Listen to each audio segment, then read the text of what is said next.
Kembali hadir di ruang dengar Anda, Cerbung Bersuara. Kalau bukan aku, jangan dia. Kali ini di episodenya yang ke-11. Tak terbayangkan duka lara yang harus diderita jika sang kekasih berpamitan untuk menikah dengan pilihan orang tuanya. Air mata sudah terkuras habis, badan sudah loyo, tak bertenaga lagi. Namun pikiran tak pernah mau diajak kompromi, tak mau diajak berhenti memikirkan si dia. Telaga hatinya sudah kering, tak ada lagi setetes air pun di sana. Bagaimana mungkin ada kehidupan? Matanya terpejam, ingin menggapai lamunan yang maha tinggi, ingin mengabarkan kepada langit Sabtujuh bahwa ia tak sanggup lagi menelan pahitnya kehidupan percintaan. Ia mengeluh kepada rembulan, menyampaikan kegundahan hatinya, manakala raganya tak mampu lagi menopang beratnya penderitaan hati. Ia ingin berkeluh kesah tentang bunga-bunga cintanya yang tak lagi mau berkembang. Percikan air dalam sanubarinya tak lagi memberi warna hijau daun di belahan relung hatinya. Kemana lagi ia akan melanjutkan bahtera cintanya? Sedangkan sang penguasa malam telah mengintip peraduannya. Malam telah hampir gelap, segelap cinta yang tetap terombang-ambing di samudera luas sana. Pendengar, selamat mendengarkan. Resah dan gelisah, hati Menur tercabik-cabik jika mengingat sebentar lagi Anggara kekasihnya akan bersanding dengan wanita lain. Memang ia sendiri yang menyuruhnya untuk meminang gadis pilihan orang tuanya itu. Tapi jelas semuanya itu sama sekali bukan keinginan yang tercuat dari hati nuraninya. Ia merasa lebih baik mengikhlaskan kekasihnya untuk bahagia, meskipun bukan dengan dirinya. Pendengar, telusuri kisah cinta ini sampai ke batas akhir, maka Anda akan mengerti pengorbanan sebuah hati yang meskipun sangat lara, namun tetap tegar karena mengikhlaskan sebuah cinta buat yang menjadi dambaannya. Temukan juga sisi hiburan dari Cerbung Bersuara ini. Tinggalkan tanda cinta untukku dengan memberi like, komen, dan menge-share video ini kemanapun Anda suka. Bagi Anda yang belum pernah subscribe di channel saya, klik tombol subscribe-nya ya. Thank you. Anggara selalu teringat perkataan ibunya bahwa cinta itu bisa tumbuh kembali ketika bersama. Apalagi jika menjadi suami istri, bakal sangat mudah menyatukan cinta yang tadinya sudah berjajaran. Tinggal mengemas lagi dengan kemasan baru. Kemasan dengan nama baru pula, yakni suami istri. Bu Haryadi, ibunya Anggara, berbicara panjang lebar tentang hakikat sebuah perkawinan menurut pengertian dan versinya sendiri. Anggara ingat sekali dengan kalimat ibunya yang kurang lebih seperti ini. Kalau sudah menjadi suami istri, cinta itu akan tumbuh dengan sendirinya. Setiap hari bertemu, melakukan banyak hal bersama, berpikir, dan berharap bersama. Ya pastilah akan membuat benih cinta yang semula sudah ada itu tumbuh subur kembali. Bagaikan tanaman yang hampir layu, lalu tiba-tiba mendapat siraman hujan dan diberi pupuk. Begitu kira-kira kata ibunya. Anggara sering merenungkan kata-kata tersebut. Setelah tak ada jalan lagi bagi Anggara kecuali harus menurut kepada kedua orang tuanya. Akhirnya Anggara menyerah. Ia setuju untuk menikah dengan Anjali. Karena seringnya dicekoki kata-kata penghiburan dan pengharapan, hati Anggara luluh juga. Ia datang ke rumah Anjali. Ia kembali mendekati Anjali dan mengajak berbicara tentang pernikahannya. Anjali merasa menang melawan Menur dan ia bangga bisa menaklukkan Anggara. Kang Angga, kalau kamu mau menikahiku, putuskan dulu hubunganmu dengan Menur. Demikian kata Anjali ketika pertama kali Anggara menemuinya. Dengan angkuhnya, Anjali menempatkan dirinya di atas Anggara. Ia memang ingin menguasai Anggara. Sudah, jawab Anggara singkat. Kalau kamu gimana? Pacar-pacar kamu kemana kan? Anjali tertawa ngakak. Tertawamu itu bukan jawaban, Anjali. Jangan egois dong. Kalau kamu minta aku memutuskan Menur, kamu juga harus melakukan hal yang sama. Putuskan semua cowok yang saat ini dekat denganmu. Jangan khawatir, Kang.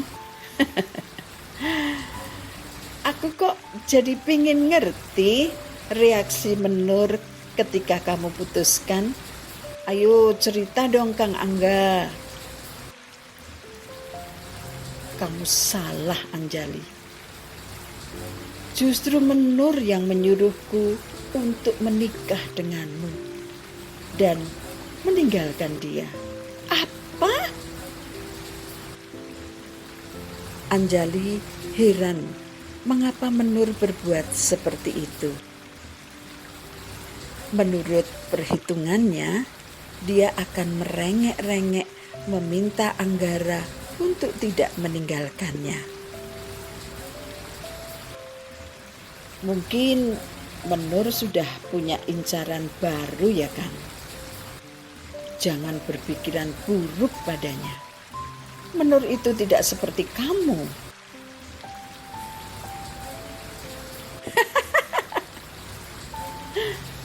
Anjali kembali tertawa ngakak mendengar calon suaminya masih membela mantan pacarnya. Di depanmu saja Kang, dia itu sok alim. Di belakangmu sama saja. Lagian kamu kok masih membela dia sih? Apa Kang Angga masih mencintai Menur? Mana mungkin dalam waktu sekejap cintaku untuk Menur bisa dimusnahkan. Loh, lah terus kamu menikah denganku tapi masih belum bisa melupakan Menur, begitu Kang? Ya, itu tergantung kamu, tergantung sikapmu padaku. Kalau kamu bisa memperlakukan diriku dengan baik, mencintai aku dengan tulus, lama-kelamaan mungkin aku bisa jatuh cinta lagi sama kamu dan melupakan Menur. Anggara menjawab sekenanya saja. Ia sendiri tidak yakin bakal bisa melupakan Menur. Anjali tidak merespon kata-kata Anggara. Sebetulnya ia tidak peduli Angga mencintai dirinya atau tidak. Yang penting ia masih bisa bebas bergaul dengan teman-temannya dan pergi kemana saja sesuka hatinya. Kang Angga, mengapa kamu mau menikah denganku? Sama seperti dirimu, karena terpaksa, ya kan? Kamu kan bisa menghindar, Kang. Bawa larilah tuh Menur, kawin lari. Aku gak sampai hati meninggalkan orang tuaku, Anjali. Dan meninggalkan hartamu kan? Sejujurnya ya. Kalau aku kawin lari sama Menur, dengan apa aku menafkahi dia? Dasar munafik. Kalau menikah denganku, kamu pasti hanya mengincar harta orang tuaku kan? Harta orang tuaku saja berlimpah. Mengapa harus peduli dengan hartamu? Anjali, kalau bisa memilih ya, aku lebih memilih menikah dengan Menur. Meskipun dia anak orang biasa, tidak kaya. Lalu kalian hidup miskin. Begitu kan maumu? Seandainya saja orang tuaku merestuinya, kami berdua bisa mengembangkan usaha yang sudah ada. Pasti kok bisa berkembang menjadi besar. Aku tidak suka mengharapkan harta dari siapapun, termasuk harta orang tuaku. Apalagi dari orang tuamu. Dengan berapi-api, Anggara mengungkapkan pemikirannya. Dia berusaha meyakinkan Anjali jika pernikahannya hanya karena terpaksa, bukan untuk mewarisi harta orang tua Anjali. Sementara itu, Anjali mendengarkan dengan sinis. Jangan menganggap aku menikahimu karena hartamu. Dan jangan sekali-sekali kamu berani menghina Menur. Mengatakan hal buruk tentang dia pun jangan pernah kamu lakukan ya Anjali. Menur itu satu-satunya wanita yang aku cintai. Anjali keder juga mendapat ancaman dari Anggara. Ia sama sekali tidak mengira jika Angga berani mengatakan semua itu kepadanya. Selama ini, Anjali mengira Anggara bakal mengemis-emis cintanya agar bisa menikahinya. Ternyata ia salah menilai calon suaminya ini. Entah terpaksa atau memaksakan diri, yang jelas Anggara bakal menikahi Anjali dan meninggalkan Menur. Sejak pertemuan terakhir di gubuk itu, Anggara tidak pernah lagi menemui Menur. Mengontak pun tidak. Ia tidak sampai hati jika harus bertemu Menur. Anggara tahu ia melukai hati Menur, bahkan menghancurkan hidupnya. Sikap diam Anggara ini membingungkan Menur. Sementara itu, kasak kusuk tentang bakal pernikahan Anggara dan Anjali sudah tersebar kemana-mana.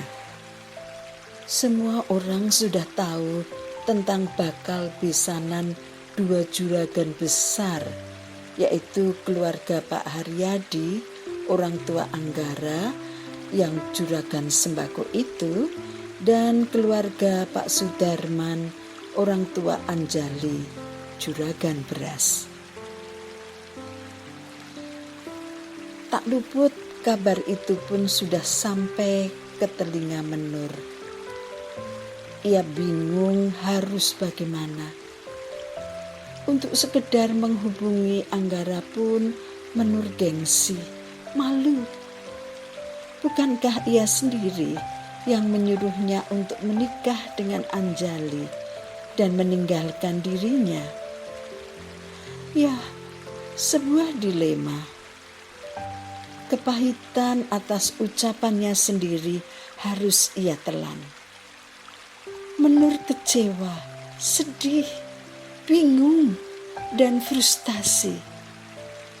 Akhirnya ia jatuh sakit. Menur terbaring lemas di tempat tidur. Berhari-hari ia tidak mau makan, hanya minum susu saja. Itu saja harus dipaksa. Pagi tadi keadaannya sudah agak lumayan. Ia mau makan bubur sumsum buatan simboknya. Menur selalu memejamkan matanya dan air mata mengalir tak henti-hentinya dari kedua pelupuk matanya. Simbok dan bapaknya bingung melihat kondisi anaknya.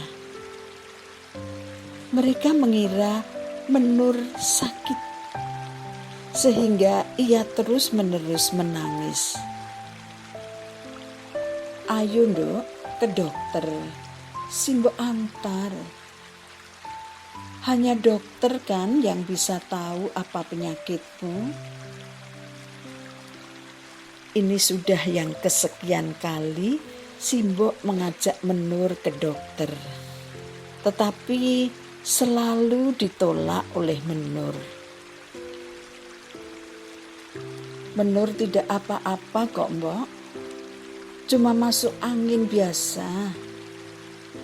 Menur cuma butuh istirahat. Simbok tidak usah khawatir. Nanti juga sembuh kok, Mbok. Sudah, Simbok tinggalkan aku saja. Aku mau tidur dulu ya, Mbok. Tolong ya, Mbok, aku dimasakkan sup ayam. Rasanya kok kepingin yang seger-seger dan panas begitu. Simbok mengangguk dan ia mengelap air matanya dengan lengan bajunya.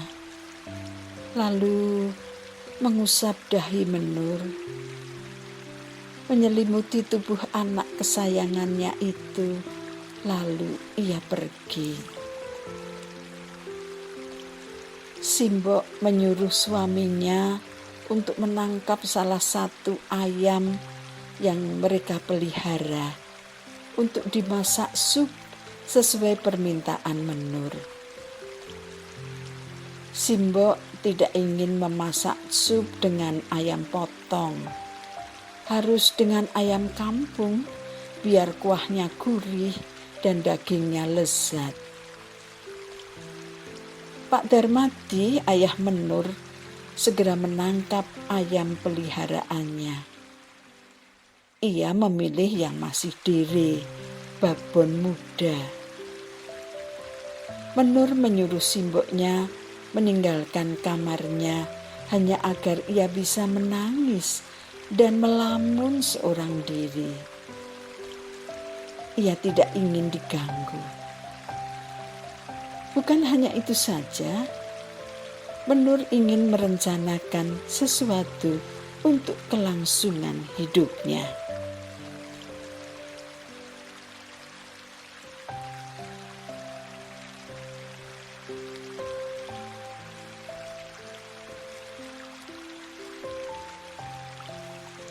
Sampai di sini perjumpaan kita kali ini. Sampai berjumpa kembali di episode berikutnya. Jaga hati, jaga kesehatan, dan berbahagialah selalu. Kebahagiaan kita adalah dari kita sendiri, oleh kita, namun kita tebarkan ke semua orang. Terima kasih telah mendengarkan Cerbung Bersuara ini. Sampai jumpa.